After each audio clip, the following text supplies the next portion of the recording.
Hello, I'm creating this video to explain about equivalence relations and equivalence classes.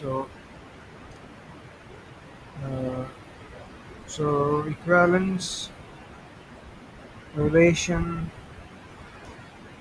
on uh, set A. So an equivalence relation is a relation which is uh, reflexive, symmetric, and transitive. So hope you know what this reflexive, symmetric, and transitive is. So A if A is a set of elements, then uh, so if okay, let me change the color here. So if A is an element of A, then for the relation is reflexive if A is related to A, right? So a relation is actually a set of ordered pairs like A comma B, right? So A comma A, B comma A comma C, like that. So if two elements in a set are related, they will form a ordered pair in the relation. So like if A is related to itself, then we call it reflexive. Now symmetric is if you have A element of A and B element of A, then if A is related to B and B is related to A, then we call it symmetric. So in that case, like in this example, you'll have if A B if the ordered pair A B is there, then the ordered pair B A should also be there. For similarly for if A C is there, the ordered pair C A should be there to call it symmetric relationship. Now for transitivity, we need if you have A element of A, B element of A, and you have C element of A, and if A is related to B and B is related to C, then implies then A should be related to C, which means if AB is in the set, is in the relation, and AC is in the relation, or wait. So actually, I should include one more pair for to explain. So if A B is in the relation and if B C is in this relation, then the ordered pair A C should be in the relation for it to be transitive. So so you can similarly check for other ordered pairs. So let's say okay, so that's the idea. So uh, the purpose of this video is actually to explain the concept of equivalence classes, equivalence classes, but you need to know what an equivalence relation is to understand what equivalence classes and how to find equivalence classes from of a relation. So uh, if you have an equivalence relation, then you can find equivalence classes of the elements in that set A, right? By listing down all the elements that are related to a particular element. So what that means is if like if you want the equivalence class of A, so that will be the set of all the elements that are related to A in the relation. So if you consider this example, the elements that are related to A are one is since it's reflexive, A will be related to A itself. So A will definitely be there in the equivalence class, and then the other elements here are like B is related, right? Then the other element that is related to A is C. So C, so that's the equivalence class of A. Similarly, you can find equivalence class of other elements.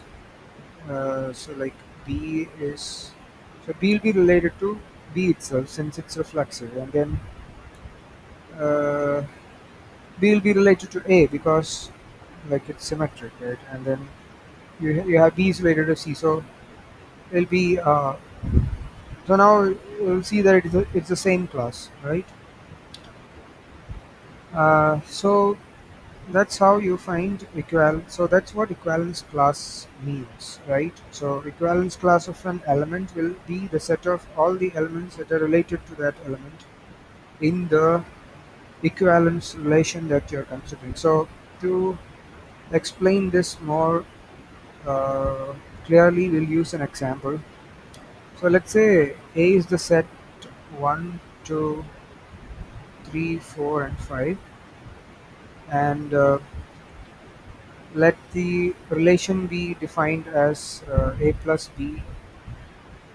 So that means A and B are related if A plus B is even, right? That's the relationship. So like two elements will be related if their sum is an even number. So that's the relationship. So you can check if it's an equivalence relation, because to find the equivalence class it should first be an equivalence relation, right? So first let's check reflexivity, right? So if A is related to A, that means A plus A should be even, and that's true because A plus A is 2A, and 2 multiplied by anything is even, so it's reflexive. Now to check for symmetry, if A is related to B, which means A plus B is even, right?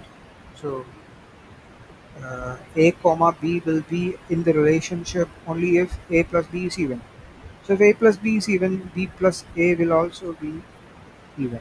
So it's reflexive, it's symmetric. Now, if you consider transitivity, if A is related to B and B is related to C, then we should get A is related to C. So what that means is A is related to B means A plus B is even, right?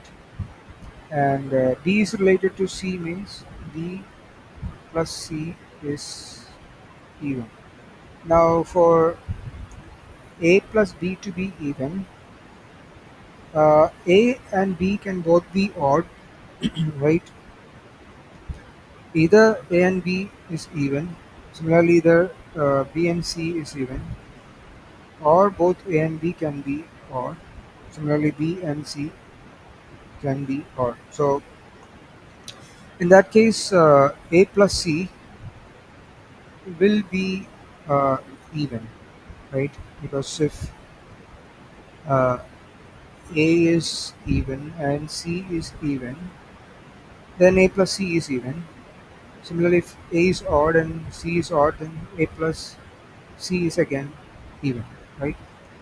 So which means it's also transitive. So now to find the equivalence class of each element in the set. So we have these five elements, right? So if you want to find the equivalence class of one, so those will be the elements which are related to 1. So related to 1 means if you add the other element to 1, it should be even, right? So 1 is related to 1 itself because it's reflexive. So 1 will be in the equivalence class. Now 2 when added to 1 will give you an odd number. So that will not be related to 1.